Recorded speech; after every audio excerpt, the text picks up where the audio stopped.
showing them that there's a more sustainable way without making them feel bad about what they're doing. And so learning how to adjust your messaging and positioning with really delicate topics like that actually helps when you're trying to work in other industries.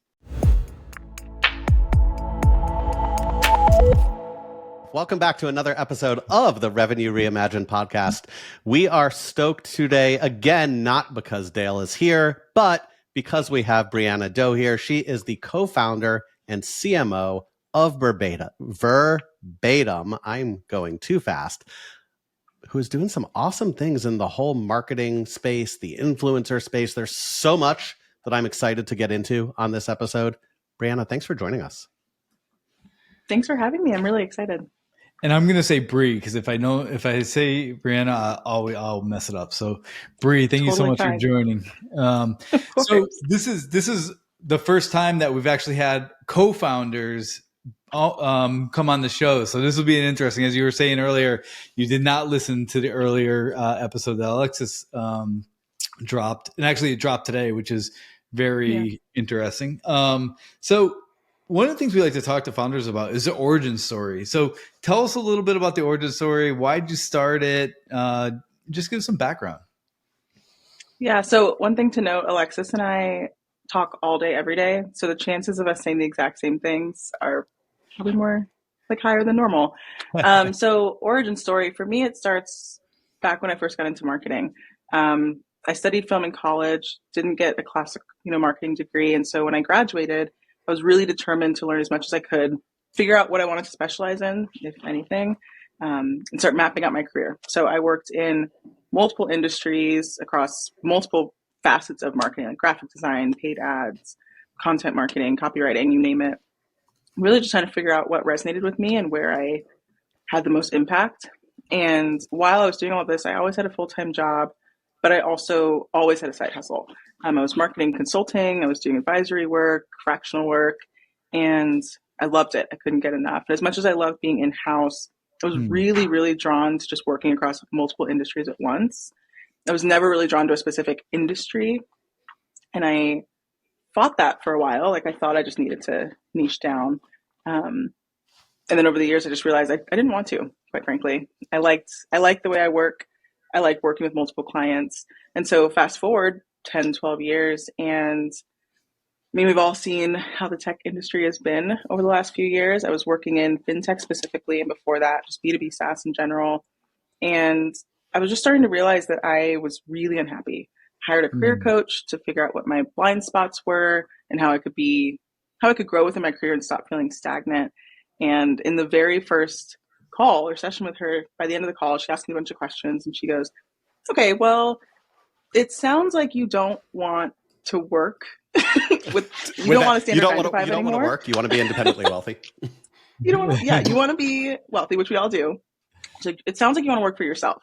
So we can handle this one of two ways. We can move forward with what you hired me for, mapping out your career, learning how to manage up, all of that, or we can start mapping out your corporate exit. And I thought about it for maybe 35 seconds. And I said, I want to go out on my own. I want to launch an agency. Let's map it out. So that brought us to like August of 2023. I started thinking about whether I wanted to do it on my own or with a business partner. And I met Alexis 8 or so months earlier, immediately hit it off, was really drawn to everything about her, like her personality, her work ethic, her skill set. We became really good friends. She was the only person I wanted to build this with. So I asked her, she accepted, and we just started building Verbatim. I love it. That's pretty cool. Yeah. It's I love that you guys were friends first. And that, when you say there's no one else you wanted to build this with, Dale had to settle for me, unfortunately. But here I'm sorry we to hear that, Dale. So you wanted to build an agency. Like, why an agency versus anything else? Because as two co-founders who have and it's such a dirty word, but an agency type model, it's hard. It's one of the hardest companies to build. What made you go agency versus just like, oh, I'll be a fractional CMO or like do fractional content? It's a good question. One is because it's a dirty word, or there's a stigma around agencies. I've worked in agencies, I've worked with agencies, hired them and worked with them. And very rarely did I have good experiences, whether I was working in them or with them. And the thing with that is really do believe the agencies can do good work. They can be really impactful. They can come in as like your in-house team or fractional, whatever the case may be, and really help a brand accelerate and grow in an effective way, in a sustainable way. Some agencies just don't do that well. And I think those few, bad apples have really ruined a lot of people's perceptions of agencies.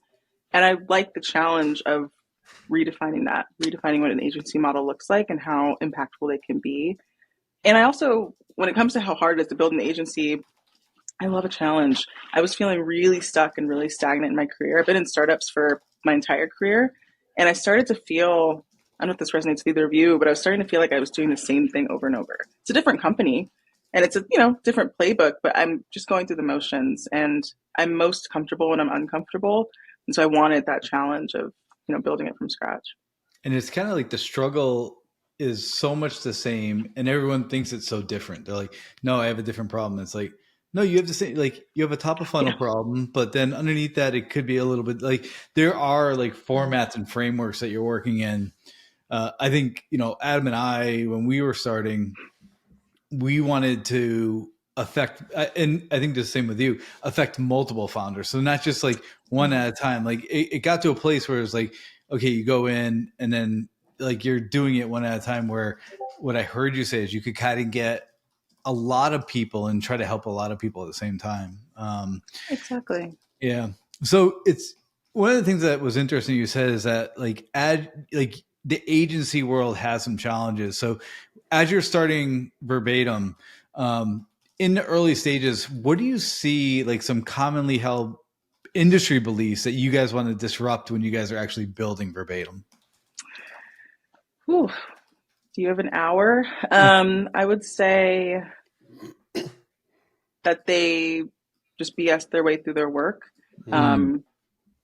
People, we've hopped on some calls, and even if they're excited about the idea of working with us, I'll hear little statements like, well, we'll see what you can do, or, it's an agency, so I don't know if I can believe you. Things like that. There's just this underlying belief or misconception about an agency actually doing what they say they'll do and actually following through, instead of focusing on vanity metrics, however that's defined, for the company or industry. And open rates, like impressions, all the fun things. And then on from an internal side, when I think about when I was working in agencies, it felt chaotic. The ones I worked for, it wasn't really a strong onboarding process. There weren't really systems in place. And so even though we're not hiring yet, I'm being really, really intentional about how we build internally, how we build the structure, how are we going to build this process so that when we hire somebody, it's really easy for them to take over. Just making it a more impactful or sustainable process for both sides, clients and for employees. It's interesting, right? Because everything you've said, we hear also. So like it's resonating with me. It's like, are we on the same calls of like, well, we'll see what you could really do, and like you're just fractional, right? Like you're just going to send me a playbook and like show me, like tell me what to execute on. So I love that y'all are trying to kind of redefine that. And I've perused your website extensively. You have great case studies, and I think that if folks like you, folks like us, folks like the good agencies out there can continue to deliver, maybe we can start to change the stigma of, oh, you're just an outsourced resource. Because I've seen outsourced resources that could be better, that are better than in-house. And I think that's a big part of the value prop, right? Is like we could deliver faster, we could deliver smoother, and we don't have to deal with the politics.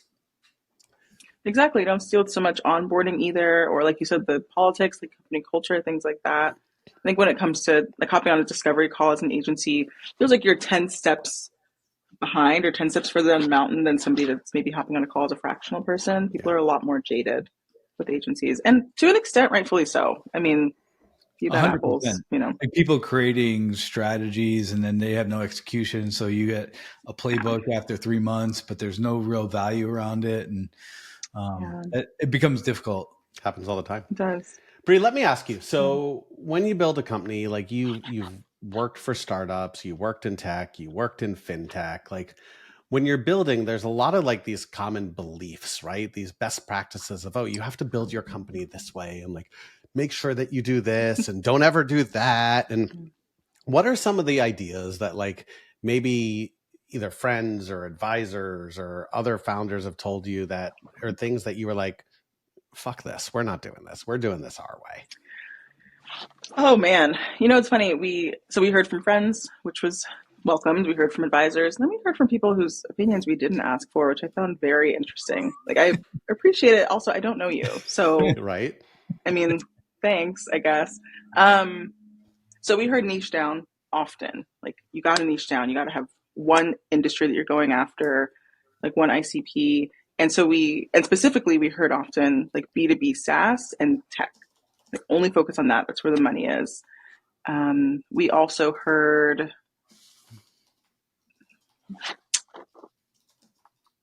not just niching down with the industry or the ICP, but with our services.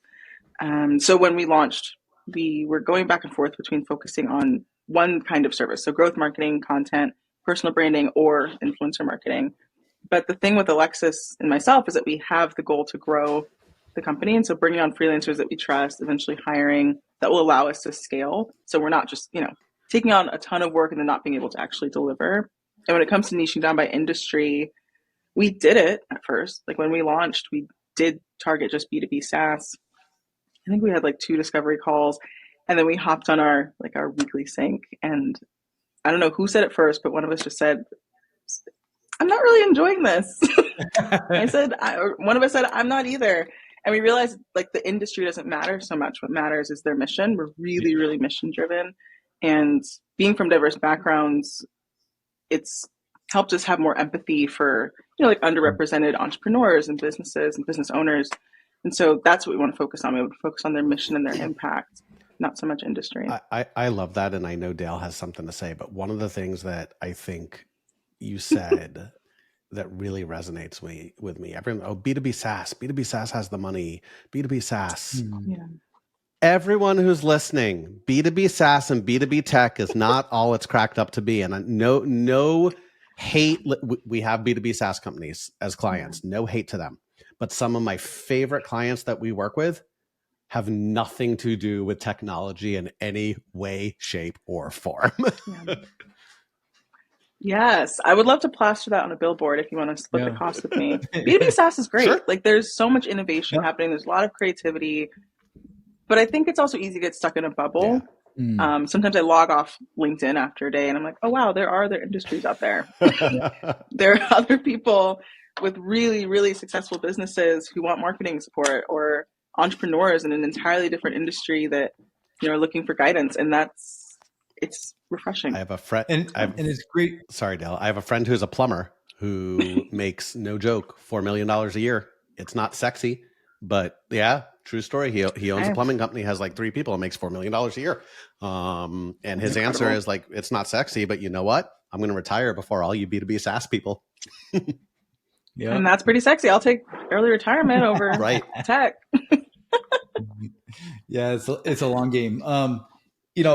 I have a similar feeling that you had, where you don't want to get stuck in one industry, or you don't want to be in like one place. And I've always, like, when I was growing up in the tech space, everyone's like vertical. You got to get financial tech, you got to get healthcare. And I always like to go horizontal. And the reason why I like to go horizontal was I always felt like I could take something from one industry and bring it into another industry. Like, I always felt like retail, like next best action or propensity to buy models, I could then take those learnings from the retail and bring them into healthcare, or bring them into fintech, or bring them in somewhere else where they may have been a year or 2 behind. And retail was just because their margins were so condensed. So you could take those learnings from one place to another. Talk to me a little bit about how, when you're taking stuff from other industries or other places, how that actually helps from a marketing perspective for your clients. People buy from people. That's why companies who invest in meaningful connections win. The best part? Gifting doesn't have to be expensive to drive results, just thoughtful. Sendoso's intelligent gifting platform is designed to boost personalized engagement throughout the entire sales process. Trust me, I led sales for a Sendoso competitor, and I could tell you, no one does gifting better than Sendoso. If you're looking for a proven way to win and retain more customers, visit sendoso.com. Yeah, it's funny you mentioned that because when I was working like a standard 9 to 5 and I'd be interviewing for jobs, I very rarely stayed in the same industry from role to role. Right. I might go back to an industry I've been to, but so on the calls or in the interviews, I would get asked like, why should we hire somebody with, specific industry experience? And I talked about that, being able to take those learnings and apply them to a whole other industry actually brings a whole different layer of creativity. A good example would be sustainability. Surprisingly enough, like sustainable tech is an industry I'm really, really passionate about. Well, sustainability in general, but sustainable tech. And that translates surprisingly well to industries that you wouldn't expect, like fintech, coaching and consulting, e-commerce, because with sustainability, the rules and regulations are always changing. Like they're still trying to figure it out. You have multiple audiences that you're trying to target, whether it's B2B, like brands trying to get them to buy in to the whole idea of spending more on the sustainable product and what that means for their company, or it's consumers. How do you bridge that gap between showing them that there's a more sustainable way without making them feel bad about what they're doing? And so learning how to adjust your messaging and positioning with really delicate topics like that actually helps when you're trying to work in other industries. And I've seen that quite a bit with that industry in particular. I love it. There's so many good ones out there. So building a startup's not rainbows and unicorns, right? I mean, maybe it is for you all, but it's not. I mean, I don't know. At Verbatim, it is. I feel like all I've done glitter. This week is like get punched in the fucking face. So it's not rainbows and unicorns. I feel that. And if it is for you, that's awesome. But I'm going to assume for a minute it's not. Like, as you're building, there's setbacks, right? There's things that just don't go as planned. I'd love it if you could talk a little bit, like maybe one example of like something that like you thought was going to go really well that turned into like a total shit show. And like, what did that teach you guys and how have you adapted over it?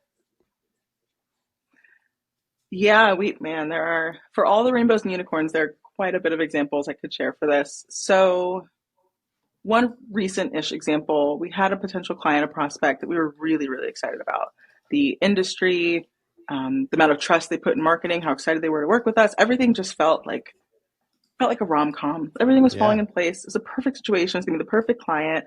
And we'd only been speaking with like the head of marketing. We hadn't yet met the CEO. And we met like their marketing advisor or consultant. So everything was going great. They told us exactly what they were looking for. So we put that in the proposal. They were on board. And then it was time to loop in the CEO. Mind you, I was on vacation in like a jungle adjacent area. So I barely had internet. And we're hopping on this last minute call. And it went downhill incredibly quickly. He didn't really understand what we were offering. Apparently there was a lot of disconnects between what the marketing team wanted and what the CEO wanted. He didn't really see the value of working with an agency over like a freelancer or, fractional CMO.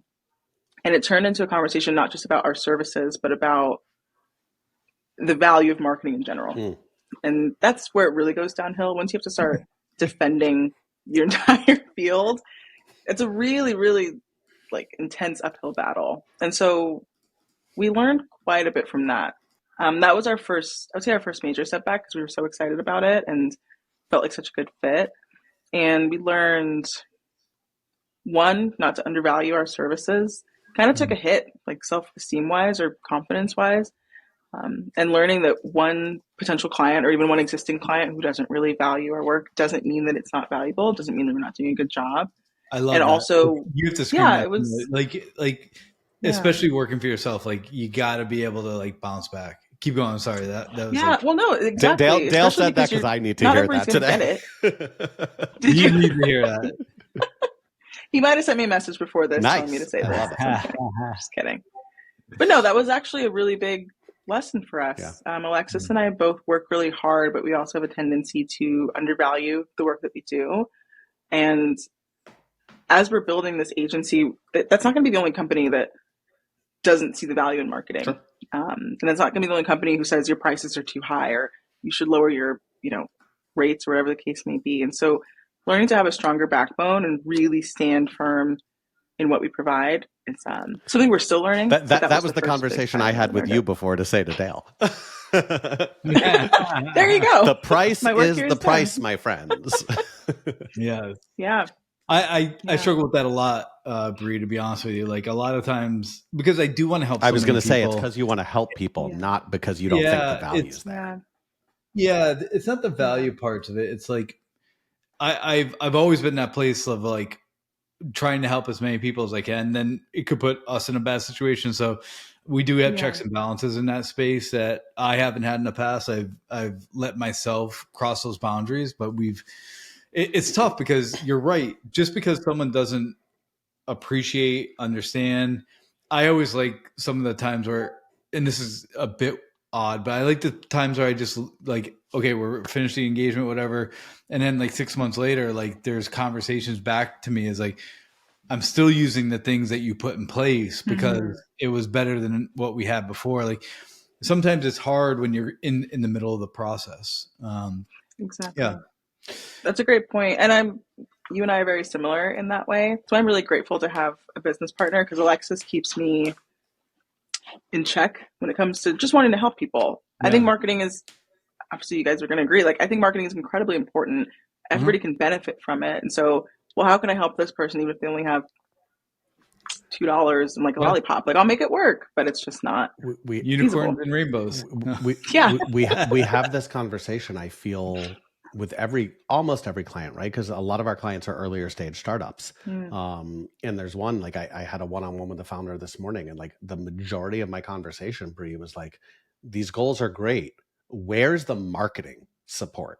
Like you can't just say, here's 4 sales reps, go make cold calls and we're going to grow by X%. Like brand awareness, like there's so many things that you need to do from a marketing support. And like, listen, I like to think that we're really good at what we do, but like we also try to be really focused and partner with, be it folks like Verbatim that are really good at what they do. But if you don't see the value in marketing, to your point, that's going to be a very unpleasant conversation. If you don't see the value in sales, like we probably shouldn't be speaking if you don't see the value in what we do. Like I'd rather spend my time with a qualified prospect. Right. At that point, you're not ready to work with an agency or really, I'd say any marketer. Like you need to learn a bit more about how marketing can work. And it reminds me of just drive impressions to my website. That's all marketing that does. I see. Yeah, just drive traffic. It's fine. It doesn't have to be qualified. But it's like those posts I see. I'm the CEO of a company and I generated this much in revenue without any marketing. That's fundamentally not true. You're talking about where I used to work. Yes, you are, aren't you? There you go. You can. We can say it. That's okay. It's exhausting. It is. It's exhausting. And I won't name names so I don't get us in any trouble. But P.S., that much revenue was not generated because we didn't have marketing. Yeah. There's a reason it's called a go-to-market team. There's a reason you don't just have sales or just have marketing or just have product. If you really want to grow, I don't care what your industry is, you have to have more. I love that you brought that up. You're my new best friend. Yeah. We just did a forecasting exercise this morning with going through a sales funnel, and it was like, how many demos do you think a salesperson could do on a daily basis? Okay, I think they could probably do 4 because they're fairly lightweight, yada, yada, yada. So then they model all around the 4 demos. I'm like, but if you do 4 demos a day for like 222 days, which that's how many days are in a year that you're working, like you're going to burn the person out. So like, and then he's like, so how many calls and interactions do we need to do to get that number? And I'm like, okay, but we still need marketing. Like yes, the sales part can help a little bit, but like you need a fourth multiplier, which is the marketing group. Like marketing has always been air cover and sales has always been like ground to ground, like hand to hand combat. And it's like, if you don't have them flying in sync, or if you don't have them executing in sync, you're never going to execute on the numbers you really want. Because yes, we can generate awareness for an organization, but it's going to take you 18 more months and not be as effective or efficient. So, I don't know. I get super passionate about it. We have clients all the time that are like, no marketing. And I'm like, okay, but we can only give you so much. Like it is only going to be, you're going to get incremental until we put a marketing plan together. So I love the way you describe that too. Air cover versus ground cover. they're working hand in hand. It's going to be so much more impactful and faster. Yeah. Than if you we can't do it. Like, for themselves. I don't know. Like if someone says I got to go build pipeline and I only have a sales team, like I'll build a great strategy. We'll do cadences. We'll put stuff out there, but I can only have the AEs and BDRs and CS team do so much brand awareness because no one knows who you are. Like that's the biggest thing that we find with startup companies. So like, how do we get more brand awareness? So like have marketing, understand where people are, like understand where your buyers are, and then start to give them the value. That's why we always go back to origin story. Like what's your origin story? If you can tug on the emotional strings that are happening through the buy process and you deliver the value that you're going to deliver, then people will trust in that message and start buying. Exactly. We need to do some more work together. Cool. Yeah. So, right. Yes. So, as Adam always says, we believe in giving more than receiving, and you've been super gracious and grateful to our audience. Tell them what you were gonna give to the audience. I am giving away a 45-minute personal branding session. So for context, I am hopelessly obsessed with LinkedIn. I started posting on there about almost 2 years ago, and I'm really passionate about helping entrepreneurs and business owners understand how to leverage LinkedIn, how to build a platform, and create content in a way that's just really authentic, for lack of a less buzzword. So yeah, 45 minutes. We can chat about any struggles that you're having with LinkedIn. You can map out what the next couple of months will look like. It'll be your time. I love that. It's so important. The term personal branding, Brie, I feel like has just become really popular, give or take, in the past, call it 12, maybe 18 months. Those that have done it right have been concerned with it for a long time. But what I don't think people realize, and why I think what you're offering is so exciting, is personal branding isn't showing up and just slogging out, 2, 3, 4, 5 posts a day about various different shit. Like if you're not doing it right, you're not going to drive the results that you want to drive and that you can drive from LinkedIn. Exactly. And I think people also forget or don't realize that your personal brand is more than just who you portray yourself online. And so having the piece of, content creation and being really strategic with how you show up online, and then making sure that it's authentic so that people see the connect when they meet you in person or engage with you in some way. It's really, really important. And it can be, as somebody who's really introverted and didn't really like doing anything in public, it can be a tough, bridge to walk or line to walk while you're trying to figure it out. So yeah, let's talk DEI for a second. So you mentioned that both you and Alexis, are not your typical white women. You are mission driven. And I feel like DEI is also one of these terms that's become so overused, like, oh, we're going to put a DEI statement on our website and like have no diversity whatsoever. I remember very clearly I was interviewing with a company that I actually called them out on that. And they're like, well, we have it on our website. In my last big leadership role, I led a team of 45 people. And I'm very, very, very proud to say that the majority of them were not clones of me, because I think it's important that you have folks who speak to the world, not the same people sitting around a table. Talk to me as you build Verbatim, what that looks like to you and what the focus is going to be on that. And then conversely, how does that play into your clients? Yeah, this is one of my favorite topics. So we think about it in two ways, internally and externally. So we think about how we're building Verbatim, because the plan is to hire and grow the team. How are we baking DEI and respect and empathy for people's unique backgrounds into our processes now? Yes, it's just the two of us, but what does that mean from a day to day? Like if one of us needs to take time off for something personal, can we do that? How do we respect the pronouns of each other and people that we meet, like potential clients that we meet? So taking the time to understand what it means before we grow the team and what we want that to look like has been really crucial. And then also when it comes to how we work with clients. So if we have a brand that wants to do an influencer marketing campaign, for example, we bake DEI and diversity into that too. You're not just going to get the same type of person for your campaign. You're going to be provided with options of people that are creating really dynamic content that come from diverse backgrounds, because inclusive marketing inherently is going to be more impactful than non-inclusive marketing, for lack of a better term. So helping our clients understand that it's really important to us by just practicing it, putting into practice in the deliverables that we provide to them. And we're seeing it in specifically the clients that we work with. So because we put such an emphasis on celebrating what makes us unique and what makes us diverse, it's really resonating with like prospects and clients, especially because they feel seen. And I think that's one thing that I know I have struggled with in the past. If I was going to hire an agency and I didn't feel seen, like my unique self or my unique company, how can I trust you to then market it in a way that's actually going to reflect who I am and my goals? So it's been fun. I'm glad we're prioritizing it now. Yeah. And you can spread the word from your perspective, push, as you're putting it into the deliverables you're running. So let's wrap up with some rapid fire questions. I'm going to jump in front of Adam here for a minute. He usually does not do this.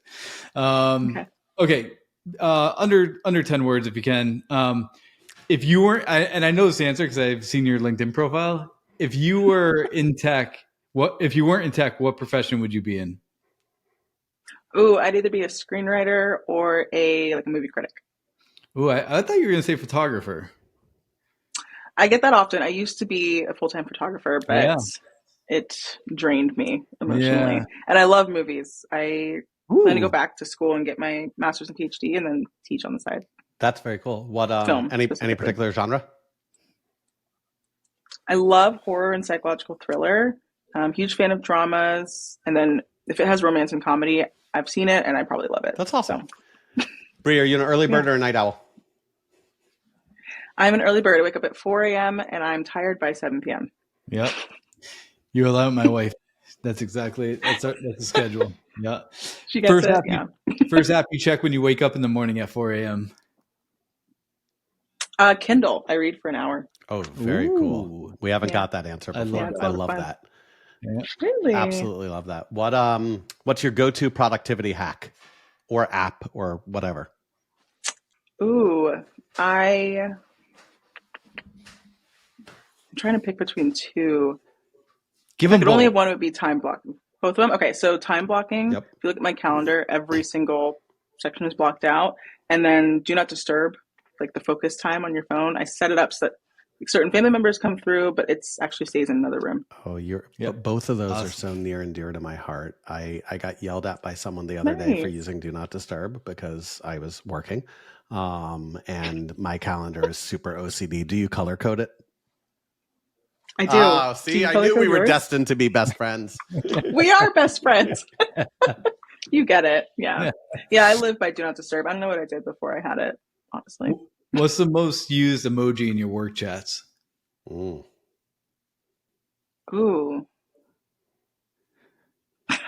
Right now, I'm really hooked on the dancing woman in the red dress with the disco ball. I use it probably when it shouldn't even be used, but I think it applies to everything. So I like it. What's your favorite guilty pleasure snack? Ooh.